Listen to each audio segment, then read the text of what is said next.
السلام علیکم ورحمۃ اللہ وبرکاتہ۔ الحمد للہ نحمده ونستعینه ونستغفره ونؤمن به ونتوکل علیہ ونعوذ باللہ من شرور انفسنا ومن سیئات اعمالنا من يهده الله فلا مضل له ومن يضلل فلا هادي له واشهد ان لا اله الا الله وحده لا شريك له واشهد ان محمدا عبده ورسوله صلی اللہ علیہ وعلى آلہ واصحابہ وبارک وسلم تسلیما کثیرا اما بعد فاعوذ باللہ من الشیطان الرجیم بسم اللہ الرحمن الرحیم قل تعالوا اتل ما حرم ربکم علیکم الا تشرکوا به شیئا وبالوالدین احسانا ولا تقتلوا اولادکم من املاق نحن نرزقکم وإیاہم ولا تقربوا الفواحش ما ظهر منها وما بطن ولا تقتلوا النفس التي حرم الله إلا بالحق ذلكم وصاكم به لعلكم تعقلون ولا تقربوا مال اليتيم إلا بالتي هي أحسن حتى يبلغ أشده وأوفوا الكيل والميزان بالقسط لا نكلف نفسا إلا وسعها وإذا قلتم فاعدلوا ولو كان ذا قربى وبعهد الله أوفوا ذلكم وصاكم به لعلكم تذكرون وَأَنَّ هَذَا صِرَاطِ مُسْتَقِيمًا فَاتَّبِعُوهُ وَلَا تَتَّبِعُوا السُّبُلَ فَتَفَرَّقَ بِكُمْ عَنْ سَبِيلِهِ ذَلِكُمْ وَصَّاكُمْ بِهِ لَعَلَّكُمْ تَتَّقُونَ صدق اللہ العظیم۔ اللہم صلی وسلم علی نبینا محمد رب اشرح لی صدری ویسر لی امری واحلل عقدۃ من لسانی یفقہوا قولی واجعل لی وزیرا من اہلی آمین یا رب العالمین۔ تقریباً ایک مہینے پہلے یہیں مسجد جامع القرآن قرآن اکیڈمی DHA کراچی میں خطاب جمعہ میں سورہ انعام کی ایک آیت کا ہم نے مطالعہ کیا تھا۔ ارادہ تھا کہ مکمل ہو جائے گفتگو، لیکن تفصیلات بہت زیادہ ہیں، تو تقریباً ایک مہینے پہلے غالباً 8 نومبر کی تاریخ تھی، سورہ انعام کی آیت نمبر 151 کا 151 کا ہم نے مطالعہ کیا تھا۔ آج انشاءاللہ تعالی اگلی 2 آیات کا مطالعہ کریں گے، سورہ انعام کی آیت نمبر 152 اور 153۔ یہ 3 آیات ہیں، ان کا تعارف مہینے بھر پہلے وہ ریکارڈنگ بھی موجود ہے، پیش کیا گیا تھا، اور تفاسیر میں بھی ہم مطالعہ کر سکتے ہیں کہ ان 3 آیات میں اللہ تعالیٰ نے 10 اہم احکام عطا فرمائے ہیں، اور تمام شریعتوں میں یہ ہدایات، یہ احکامات مشترک رہے ہیں، کامن رہے ہیں۔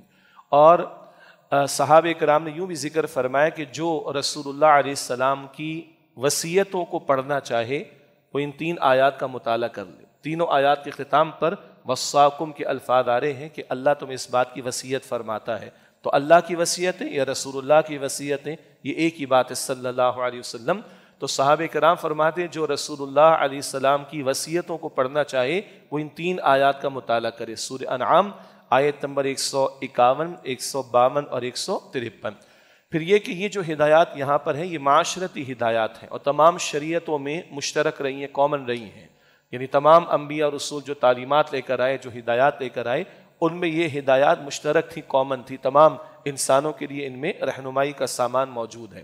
اگلی بات ہے کہ یہ ہدایات جا بجا دیگر مقامات پر بھی قرآن کریم میں بیان ہوئی ہیں، مثلا سورۃ البقرہ کی آیت نمبر 83 میں، سورہ نساء کی آیت نمبر 36 میں، اسی طرح سورہ بنی اسرائیل کی آیت نمبر بلکہ یوں کہیں رکوع نمبر 3 اور 4 میں، ان مقامات پر بھی یہ ہدایات ہمارے سامنے آتی ہیں۔ سورہ بنی اسرائیل میں قدر تفصیل سے ہے، اس کا 12 حوالہ دیا گیا کہ بانی تنظیم اسلامی استاد محترم ڈاکٹر اسرار احمد صاحب رحمۃ اللہ علیہ نے جو منتخب نصاب قرآن حکیم کا 12 بیان فرمایا، اس میں بھی سورہ بنی اسرائیل کے رکوع نمبر 3 اور 4 کا درس شامل ہے، وہاں بھی تفصیلات ہیں، اور سورہ بنی اسرائیل کے 2 اور 3 اور 4 رکوع میں ان ہدایات کی وضاحت تھوڑی زیادہ آتی ہے۔ یہاں یہ 3 آیات میں بیان ہے اور 10 احکامات کا تذکرہ ہے۔ جو ایک آیت ہم نے گزشتہ مہینے نومبر میں تقریباً 8 تاریخ غالباً تھی، مطالعہ کیا تھا، اس میں 5 احکامات کا بیان تھا۔ پہلی بات یہ کہ اللہ کے ساتھ کسی کو شریک نہ کرو، تمام پیغمبروں کی بنیادی دعوت۔ نمبر 2، والدین کے ساتھ احسان کا معاملہ کرو، حسن سلوک کا معاملہ کرو، تمام شریعتوں میں ہدایت موجود ہے۔ نمبر 3، اولاد کو مفلسی کے ڈر سے قتل نہ کرو، اس پر بھی ہم نے کلام کیا تھا۔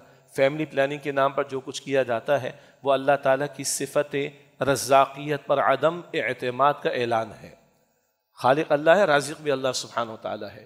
بہرحال تو یہ کہ اولاد کو مفلسی کے ڈر سے قتل نہ کرو، اللہ فرماتے ہیں کہ ہم تمہیں بھی رزق عطا کرتے ہیں، انہیں بھی رزق عطا کرتے ہیں۔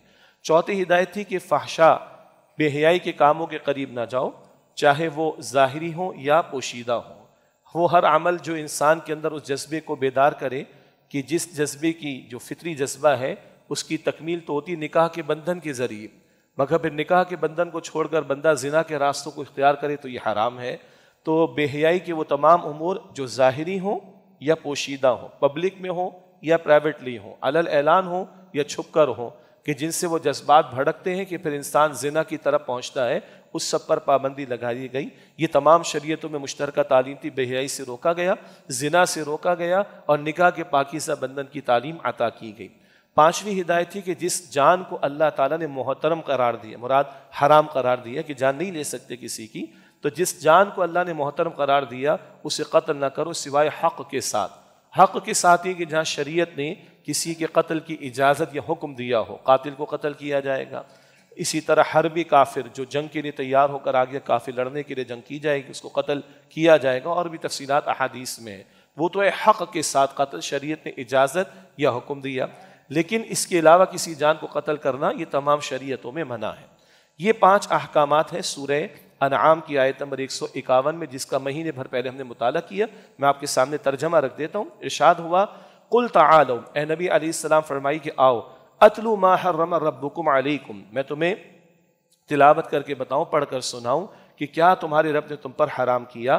اللہ تشرکوا بہ شیئا، کہ تم اللہ کے ساتھ کسی کو شریک نہ کرو، وبالوالدین احسان، اور والدین کے ساتھ احسان حسن سلوک کا معاملہ کرو، ولا تقتلوا اولادکم من املاق، اور اپنی اولاد کو مفلسی کے ڈر سے قتل نہ کرو، نحن نرزقکم وایاہم، ہم تمہیں بھی رزق عطا کرتے ہیں اور انہیں بھی رزق عطا کرتے ہیں، ولا تقربوا الفواحش ما ظہر منها وما بطن، اور بے حیائی کے کاموں کے قریب نہ جاؤ خواہ وہ ظاہری ہو یا پوشیدہ، ولا تقتلوا النفس التي حرم اللہ الا بالحق، اور جس جان کو اللہ نے حرام ٹھہرایا، محترم قرار دیا، اسے قتل نہ کرو سوائے حق کے ساتھ۔ اب فرمایا آیت کے اختتام پر ذالکم وصاکم بہ، یہ ہے جس کی اللہ تمہیں وصیت فرماتا ہے، لعلکم تعقلون، تاکہ تم سمجھو، تمہاری رہنمائی اور ہدایت کا سامان کیا جا رہا ہے۔ وصاکم کا لفظ آیا، اللہ تمہیں وصیت فرماتا ہے۔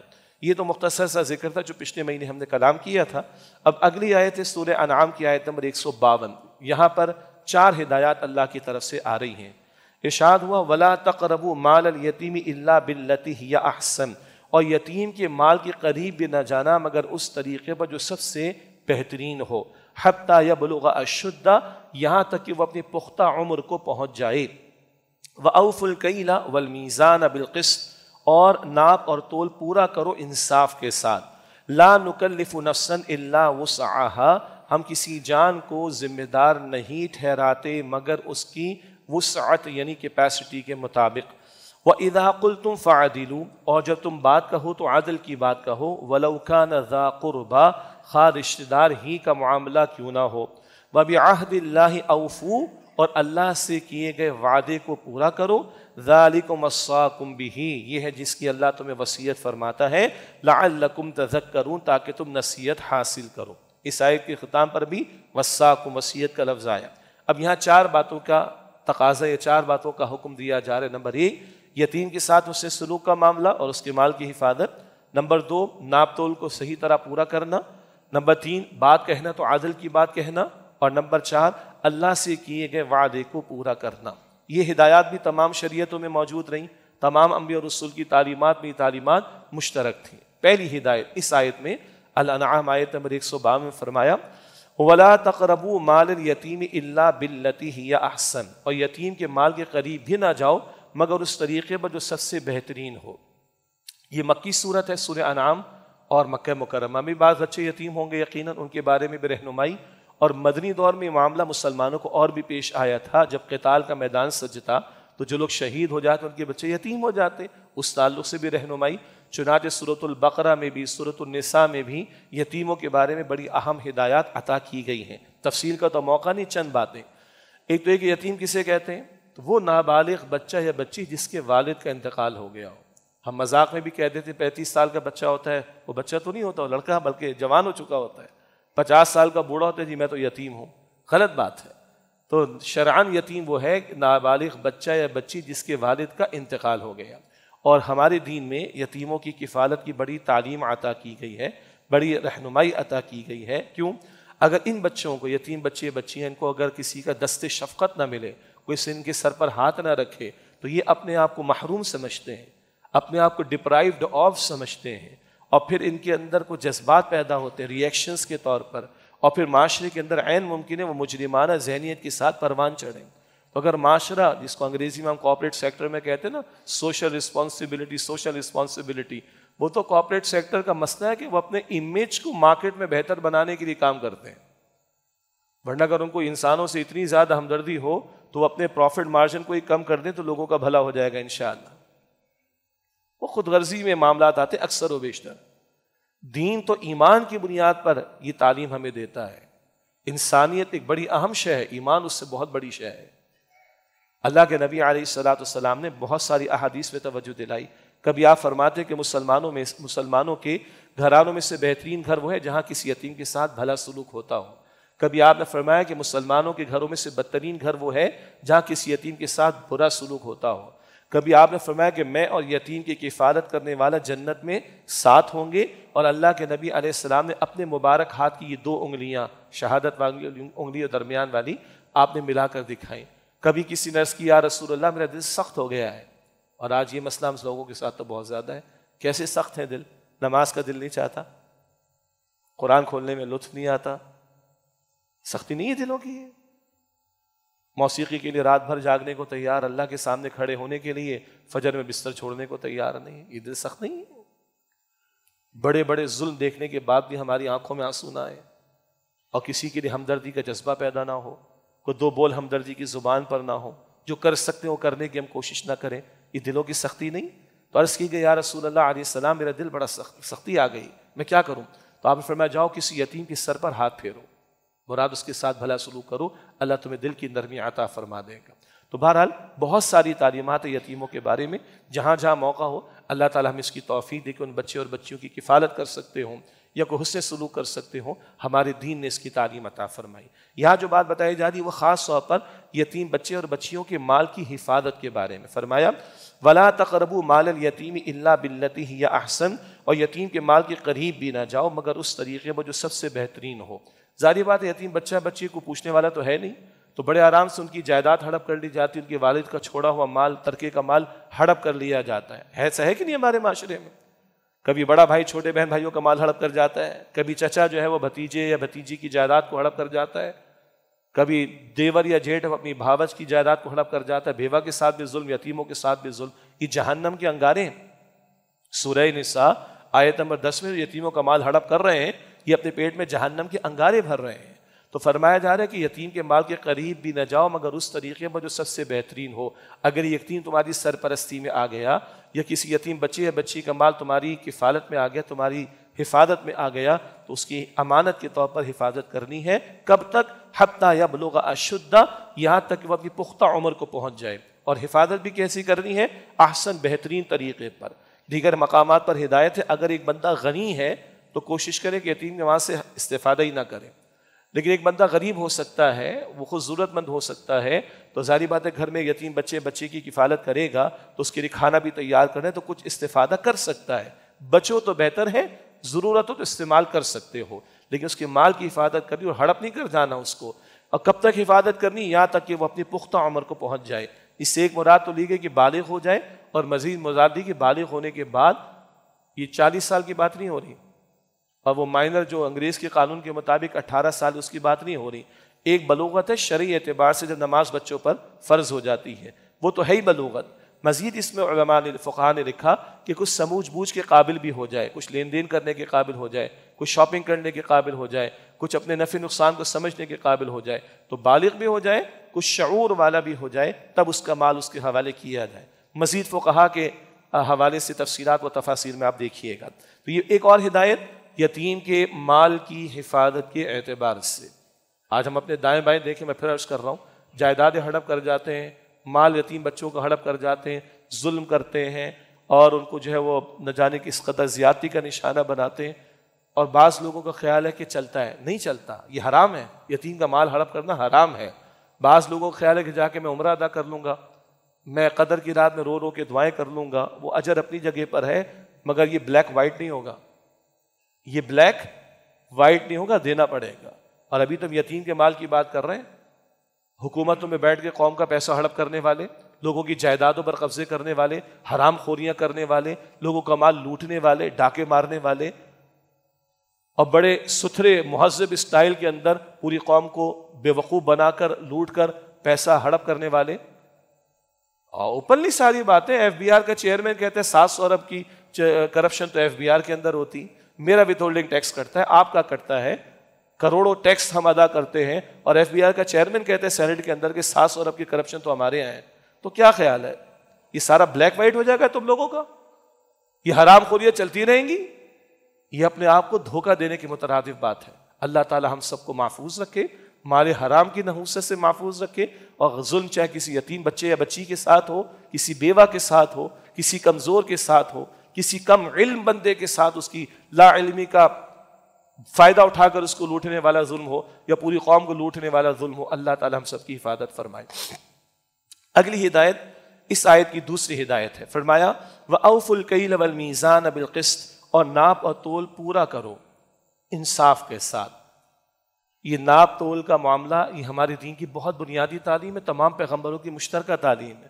قرآن پاک کا مطالعہ کرتے شعیب علیہ السلام کی قوم کا ذکر آتا ہے، اس قوم میں شرک تو تھا ہی، اس قوم میں معاشی سطح پر ناپ تول کی کمی کی بیماری اور برائی تھی، اور اس کی وجہ سے یہ قوم تباہ کی گئی۔ مختلف قسم کے عذاب شعیب علیہ السلام کی قوم پر آئے ہیں، زلزلے کا بھی صیحہ، بہت زوردار آواز، چیخ، جس کے عذاب سے ان کو جو ہے وہ ہلاک کر دیا گیا، زلزلہ بھی آیا۔ تو یہ اس قوم کی برائی کو جا بجا قرآن کریم میں بیان کیا گیا، ناپ تول کی کمی۔ آخری بارے میں ایک سورت پڑھتے ہیں، سورہ مطففین، یہ تطفیف کا لفظ ہے ہی کمی کرنے کے معنی میں، ویل للمطففین، تباہی، ہلاکت، بربادی ہے کمی کرنے والوں کے لیے، الذین اذا اکتالوا علی الناس یستوفون واذا کالوہم او وزنوہم یخسرون، کہ جب وہ لوگوں سے ناپ کر یا تول کر پورا لیتے ہیں تو پورا پورا ناپ کر لیتے ہیں، تو پورا پورا لیتے ہیں، اور جب ناپ کر تول کر دینے کی بات آتی تو اس میں ڈنڈی مارتے ہیں۔ الا یظن اولئک انہم مبعوثون، کیا وہ اس بات کا خیال نہیں رکھتے کہ ایک دن میں دوبارہ زندگی دی جائے گی؟ لیوم عظیم، ایک بہت عظیم دن میں، قیامت کا دن، یوم یقوم الناس لرب العالمین، جب انسان لوگ اپنے رب کے سامنے کھڑے ہوں گے۔ بھول گئے اس دن کو؟ اچھا، یہ ناپ تول کی کمی یہ ترازو کے دو پلڑوں میں ہی نہیں ہوتی فقط، آج کل تو بڑے سفسٹیکیٹڈ ایکوپمنٹس یا انسٹرومنٹس ہمارے پاس موجود ہیں نا۔ اب تو کبھی سبزی والا بھی تول کر دیتا ہے تو الیکٹرانک اسکیل اس کے پاس، کچھ لوگوں کے پاس ہوتا ہے، سپر مارکیٹس کے اندر تو ہوتا ہی ہے، اس میں مینیپولیشن ہو سکتی ہے بڑے آرام سے۔ اسی طریقے پر پیٹرول پمپ کے پمپس ہیں، ان کے جو میٹر ہوا کرتے ہیں، سی این جی پمپس ہیں، ان کی میٹر ہوا کرتے ہیں، گھروں میں لگے کے ای کے الیکٹرک کے میٹر لگے ہوئے ہیں، اور کبھی الیکٹریشین آ کر بھی کہتا ہے کتنی ایمانداری کرنی ہے آپ کو، میں اتنے پہ سیٹ کر دوں۔ ہوتا ہے کہ نہیں ہوتا؟ لینا پورا چاہتے، دینا نہیں چاہتے نا۔ اور اس کو کھولے، ایک امپلائر ہے، وہ چاہتا ہے کہ میرا امپلائی وقت پر آفس میں بھی آئے، 9 to 5 تو ایمانداری سے کرے، اس کے بعد بھی بیٹھے اور وقت پر اسائنمنٹ پورا کر کے دے، لیکن جب تنخواہ دینے کی بات آتی تو یہ ڈنڈی مارتا ہے، ڈیلے کرتا ہے۔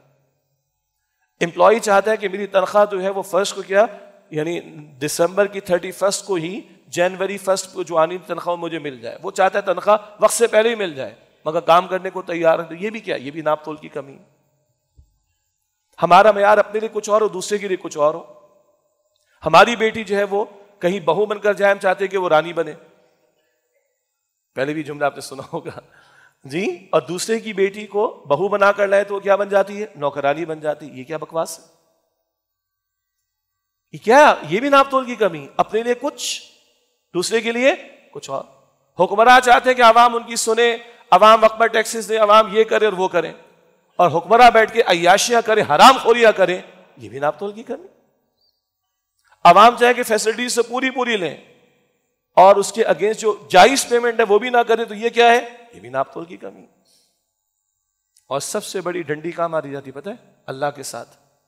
سب سے بڑی ڈنڈی ماری جاتی ہے اللہ کے ساتھ۔ حضرت عمر رضی اللہ تعالیٰ نے شخص کو دیکھا جلدی جلدی نماز ادا کر رہا ہے، فرمایا کہ تو تطفیف کر رہا ہے، تطفیف، ویل للمطففین، یہ سورہ مطففین ہے نا آخری بارے میں۔ اللہ کے سامنے کھڑا ہو کر اللہ کے حق میں ڈنڈی مارتے ہو، جلدی جلدی نماز ادا کرتے ہو۔ جیسے حدیث میں آتا ہے کہ بدترین چور وہ ہے جو نماز میں چوری کرتا ہے۔ یا رسول اللہ، نماز میں چوری؟ فرمایا ہاں، نماز کے رکوع سجود کو جلدی جلدی ادا کرنا، ٹھیک طریقے پر اطمینان سے ادا نہ کرنا یہ نماز کی چوری ہے. اور اللہ کے ساتھ ڈنڈی کیا مارتا ہے بندہ؟ اللہ کی نعمتیں 24 گھنٹے دینا چاہتا ہے. ہر وقت اگر سو بھی رہا ہوں اور آنکھ کھولے، کبھی گوارا کروں گا کہ آنکھ دیکھ نہ سکے میری؟ ہر وقت چاہتا ہوں کہ میری آنکھ دیکھ سکے، ہر وقت چاہتا ہوں کان سن سکے، ہر وقت چاہتا ہوں کہ زبان بول سکے، ہر وقت چاہتا ہوں میرے ملینز آف سیلز وجود میں صحیح طرح کام کریں، یہ خون دوڑتا رہے، وغیرہ وغیرہ وغیرہ وغیرہ وغیرہ. تو اللہ بھی فرماتا ہے فَبِأَيِّ آلَاءِ رَبِّكُمَا تُكَذِّبَانِ، تم اپنے رب کی کن کن نعمتوں کو جھٹلاؤ گے. اتنا اس کی نعمتیں لینا چاہتے اور مزید مزید مزید مزید کی خواہش رکھتے ہیں. اور اللہ کے حکم کی بات ہے تو ڈنڈیاں مارتے ہیں، اللہ کے احکامات کو توڑتے ہیں، اللہ کے احکامات کی خلاف ورزی کرتے ہیں. پکار لگتی اذان کی تو کھڑے نہیں ہوتے، حرام سے بچنے کا اللہ حکم دے چھوڑتے نہیں. ڈاکٹر کے کہنے پر حلال چھوڑ دیتے کہ جان عزیز ہے، ڈاکٹر کے کہنے پر حلال چھوڑ دیتے کہ جان عزیز ہے، اور اللہ کے فرمانے پر حرام نہیں چھوڑ رہے ہوتے. کیا کر رہے ہیں ہم یہ؟ تو یہ ناپ تول کی کمی ترازو کے دو پلڑوں کی نہیں ہے، یہ ویٹ اینڈ میجرمنٹ کے جتنے بھی سفسٹیکیٹڈ انسٹرومنٹس آج ان میں بھی ہیں، یہ حقوق اور فرائض، رائٹس اور آبلیگیشنز میں بھی، اور یہ مخلوق اور خالق کے درمیان میں بھی ہوتی. اور ہاں، امریکہ ہو اور ٹوئن ٹاورز کا ڈرامہ رچائے، ہمارے اتنے ہزار مار دیے، ہم 15 لاکھ شہید کر دیں گے تمہارے افغانستان کے اندر، ہم بڑی قوم ہے کہ نہیں؟ 5 بیٹھے ہوئے سیکیورٹی کونسل کے اندر اسرائیل کے خلاف لاکھوں آپ لے کر آ جائے قراردادیں، امریکہ کیا کر دیتا ہے؟ ویٹو کر دیتا ہے. ہم بڑے ہیں بھائی، سبحان اللہ. باقی جانور ہیں کیا؟ کشمیر میں، فلسطین میں، افغانستان میں، عراق میں، بوسنیا میں، چیچنیا میں، شام میں، لبنان میں، یہ گرتے لاشیں جانور ہو گئے کیا؟ یہ ہے اقوام کی سطح پر ناپ تول کی کمی کا معاملہ. کھولیں اس کو، اللہ کے اس کلام کو، اور کھولیں ان احکام کی تفصیلات کو. تو یہ ناپ تول کی کمی کا مسئلہ میری ذات سے لے کر اقوام عالم کے حکمرانوں کے لیے بھی ہے، اور یہ ناپ تول کی کمی کا مسئلہ بندوں اور خالق کے درمیان بھی ہوا کرتا ہے. فرمایا کہ اور سنیں، رسول اللہ علیہ السلام نے فرمایا ہے، ایک حدیث میں چند باتیں، ان میں سے ایک یہ ہے، جب قوم ناپ تول میں کمی کرنے لگے اللہ ظالم حکمرانوں کو مسلط کر دیتا ہے. ہم کتنی گالیاں دیتے ہیں حکمرانوں کو، ادھر کے ہوں کہیں اور کے ہوں، مگر ذرا دیکھیں رسول اللہ کی حدیث سنن ابن ماجہ میں ہے، جب قوم ناپ تول کی کمی میں مبتلا ہو اللہ ظالم حکمرانوں کو مسلط کر دیتا ہے. یہ ہمارے ہی نتائج جو ہم پر مسلط ہوتے ہیں. آگے فرمایا لا نکلف نفسا الا وسعها، ہم کسی کو مکلف یعنی اکاؤنٹیبل یعنی ذمہ دار نہیں ٹھہراتے مگر اس کی وسعت کے مطابق. مشہور الفاظ سب کو یاد ہے سورۃ البقرہ کے آخر میں، لا یکلف اللہ نفسا الا وسعها، اللہ کسی انسان کو اس کی وسعت، یہ کیپیسٹی سے زیادہ ذمہ دار یعنی اکاؤنٹیبل نہیں ٹھہراتا. یہاں نقطہ یہ ہے کہ ناپ تول کی کمی سے ہمیں بچنا ہے، معاملات کو اپنے درست رکھنا ہے، حتی الامکان ظلم، زیادتی، حق تلفی سے اپنے آپ کو بچانا ہے. اس سارے خیال رکھنے کے بعد اگر کچھ کمی رہ گئی تو اللہ معاف فرمانے والا ہے. کیوں؟ اللہ بندے کو اتنا ہی ذمہ دار ٹھہراتا ہے جتنا اس کی وسعت اور کیپیسٹی ہے. آگے فرمایا وَإِذَا قُلْتُمْ، باقی اس جملے میں اور بھی خوبصورت باتیں ہیں. لا نکلف نفسا الا وسعها، اللہ تعالیٰ ہر انسان کو اس کی وسعت کے مطابق ہی مکلف ٹھہراتے ہیں. بعض لوگ جو یہ کہہ جاتے ہیں نا جذبات میں آ کے، اس دور میں اس حکم پر عمل کرنا ممکن نہیں، اس دور میں سود سے بچنا ممکن نہیں، اس دور میں پردے کے احکامات پر عمل کرنا ممکن نہیں، یہ ناشکری ہے اللہ کی اور یہ سرکشی کا جملہ ہے. اللہ فرماتا ہے کہ تم پر اتنا ہی ذمہ داری کا بوجھ میں ڈالتا ہوں جتنا تمہاری کیپیسٹی ہے، وسعت ہے. اور آگے سے بندے کھڑے ہو کر کہیں کہ یہ فلاں حکم تو ناقابل عمل معاذ اللہ، یہ فلاں حکم تو اس دور میں اس پر عمل نہیں ہو سکتا، ہم سود کو چھوڑ دیں گے ہماری معیشت کا بھٹا بیٹھ جائے گا. تو سود کو چلا کر پاکستان میں دودھ کی نہریں جاری ہو گئی کیا؟ یہ جملے جو زبانوں پر آتے ہیں نا، اپنی کمزوری کا اعتراف کرے ایک الگ شے ہے، اللہ سے توفیق مانگے اعتراف کر کے ایک الگ شے ہے. ڈنگے کی چوٹ پہ کہنا کہ مشکل ہے، یہ عمل درآمد اس پر نہیں ہو سکتا، سود کا خاتمہ نہیں ہو سکتا، پردے کے احکامات پر عمل نہیں ہو سکتا، مرد اور عورت کا معاملہ مخلوط نہ ہو، سیگریگیٹڈ ہو، اس پر عمل درآمد نہیں ہو سکتا، یہ جملے کہنا یہ اللہ کے حکم کو چیلنج کرنے والی بات ہے. اللہ ہماری حفاظت فرمائے. آگے فرمائے اس آیت کی تیسری ہدایت وَإِذَا قُلْتُمْ فَعَدِلُوا وَلَوْ كَانَ ذَا قُرْبَى، اور جب تم بات کہو تو عدل کی بات کہو چاہے قریبی رشتہ دار ہی کیوں نہ ہو. معاملات کے اندر کہیں گواہی دینا پڑتی ہے، کہیں فیصلہ دینا پڑتا ہے، کہیں کسی کے بارے میں کوئی رائے دینا پڑتی ہے، کہیں کسی کے بارے میں کسی معاملے پر کوئی مشورہ دینا پڑتا ہے، کبھی تنقید کی ضرورت بھی پیش آ جاتی ہے، بامقصد تعمیری تنقید اینڈ سو آن. تو جب کبھی بھی بات کا موقع آئے عدل کی بات کہو، چاہے قریبی رشتہ دار ہی کیوں نہ ہو. ایسا نہ ہو کہ میں عدل کی بات کہوں گا تو میرے فلاں رشتہ دار کو برا لگے گا، یہ فلاں کا نقصان ہو جائے گا، یہ گواہی صحیح بیان کروں گا تو اس کو سزا ملے گی. نہیں، دیگر مقامات پر سورۃ النساء، سورۃ المائدہ میں یہ موضوع آیا ہے. ایک جگہ اللہ نے فرمایا کہ دیکھو کسی کی محبت تمہیں عدل کرنے سے نہ روکے اور کسی کی نفرت یا دشمنی تمہیں عدل سے نہ روکے. ایسے نہیں کہ کیونکہ مجھے اس سے محبت ہے، یہ میرا پیارا ہے، یہ میری گڈ بکس میں ہے تو اس کو فیور دے دوں، اس کی غلط بات کو بیان نہ کروں ورنہ سزا ہو جائے گی، فائن ہو جائے گا، فائر ہو جائے گا اینڈ سو آن. اور یہ کیونکہ میرا دشمن ہے، فلاں موقع پر اس نے یہ کیا تھا، نہیں چھوڑوں گا میں اس کو، اور اس کی وجہ سے پھر عدل کے برعکس معاملہ کیا جائے. یہاں عدل کہنے کا ذکر ہے یا عدل کی بات کہنے کا؟ دیگر مقامات پر عدل کرنے کا ذکر ہے. یہاں ذکر ہے فرمایا وَإِذَا قُلْتُمْ فَعَدِلُوا، اور جب تم بات کہو تو عدل کی بات کہو، وَلَوْ كَانَ ذَا قُرْبَى، خواہ رشتہ دار ہی کا معاملہ کیوں نہ ہو. نہیں، کوئی رشتہ داری، کوئی محبت یا کوئی نفرت اور دشمنی آڑے نہ ہے عدل کے معاملے میں. دیگر مقامات پر عدل کرنے کا حکم ہے، اور نبی علیہ السلام کو تو عدل کی نفاذ کا حکم دیا گیا. سورہ شورا کی آیت نمبر 15 میں ہے وَأُمِرْتُ لِأَعْدِلَ بَيْنَكُمْ، اور مجھے حکم دیا گیا کہ میں تمہارے درمیان عدل کو قائم کروں. تو عدل کہنے، بلکہ عدل کی بات کہنے، عدل کی بات بیان کرنے سے لے کر عدل کرنا گھر کے معاملات میں، اس پر ہم کلام تفصیلاً کر چکے ہیں کافی عرصے پہلے کہ یہ عدل کا معاملہ گھروں میں بھی مطلوب ہے. بس عام طور پر ایک ہی جگہ لوگوں کی سوئی دماغ کی اٹکی ہوئی ہے. عدل کہاں کرنا ہے؟ دو بیویوں کے درمیان بس، اور کہیں کسی کو یاد نہیں رہتا. او بھائی ایک بیوی ہے، اس کے ساتھ بھی عدل کرنا ہے، اپنی ذات کے ساتھ بھی عدل کرنا ہے، اپنی اولاد میں بھی عدل کرنا ہے، اپنے امپلائیز میں بھی عدل کرنا ہے، اور پھر عدالت کا معاملہ ہے وہاں بھی عدل کرنا ہے، ریاست کا معاملہ ہے وہاں پر بھی عدل کرنا ہے، لوگوں کے ساتھ کچھ ان کو دینے کا معاملہ ہے تو عدل کرنا ہے، فیسلیٹیٹ کرنے کی بات آئے تو عدل کرنا ہے. عدل تو آل انکلوسیو پیکیج ہے دین کا.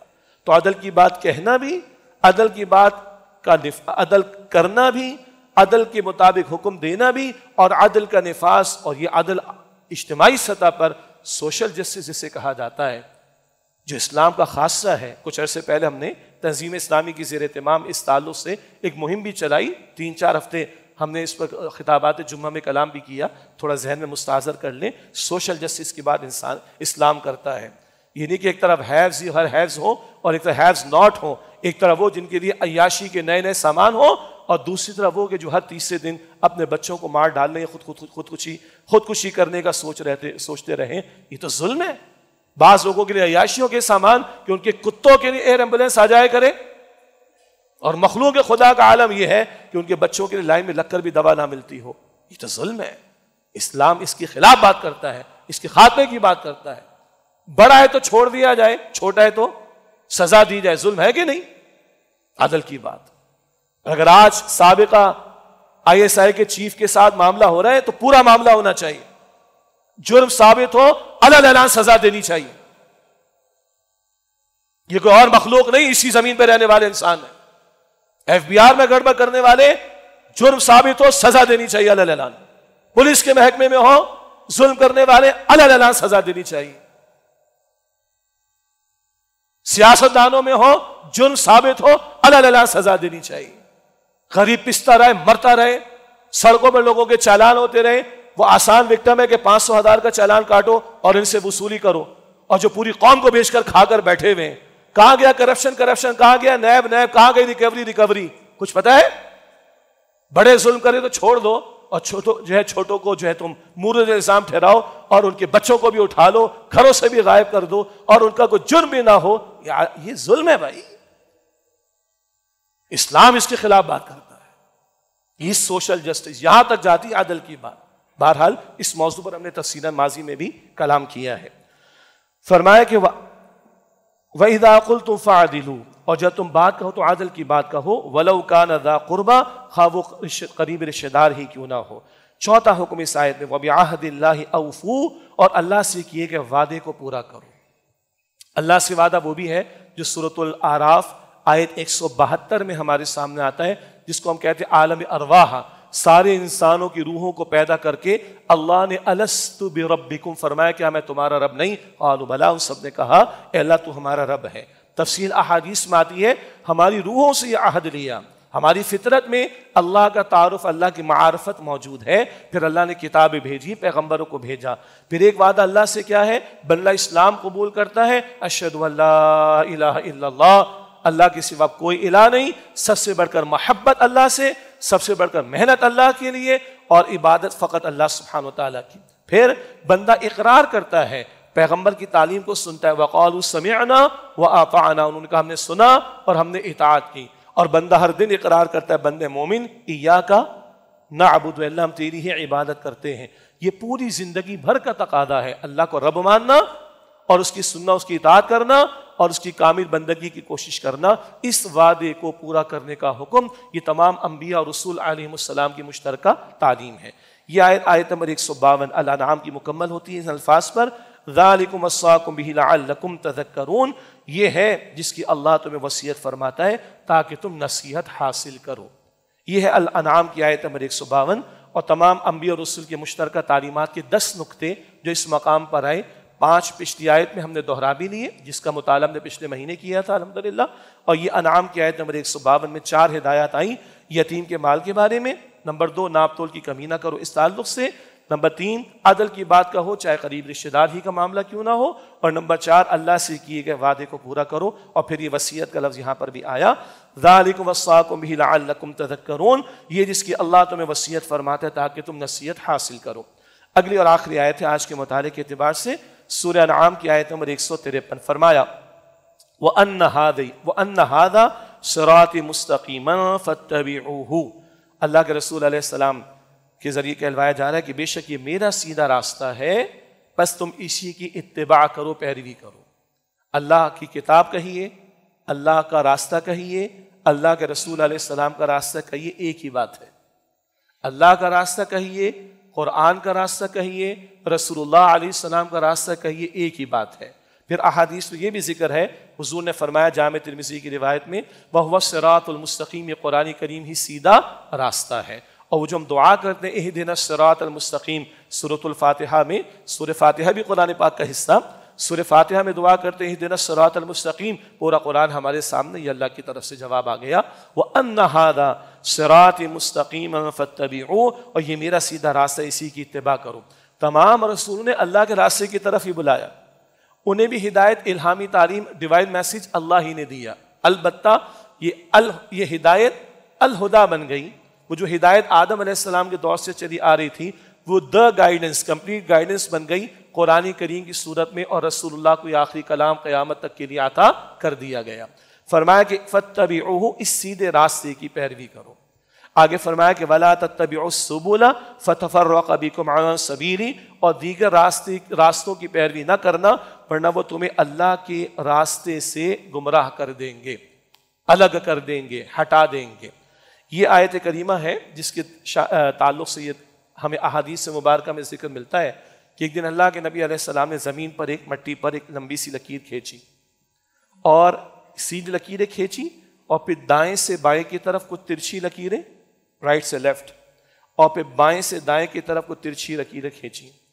آپ نے فرمایا سیدھی لکیر جو یہ صراط مستقیم ہے، اور یہ رائٹ لیفٹ دائیں بائیں ادھر ادھر ہر راستے پہ کوئی شیطان بیٹھا ہوا ہے۔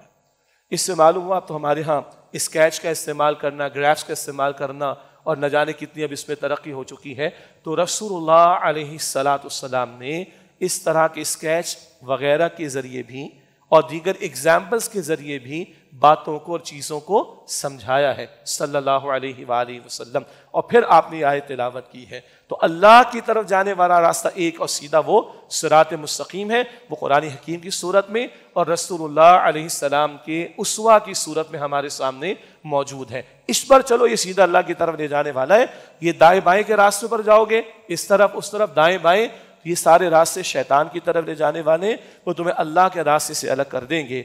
ذالکم وصاکم بہ لعلکم تتقون، یہ ہے جس کی اللہ تمہیں وصیت فرماتا ہے، اللہ نے تمہیں وصیت فرمائی ہے تاکہ تم تقوی اختیار کرو، خوف خدا تمہارے دل میں پیدا ہو۔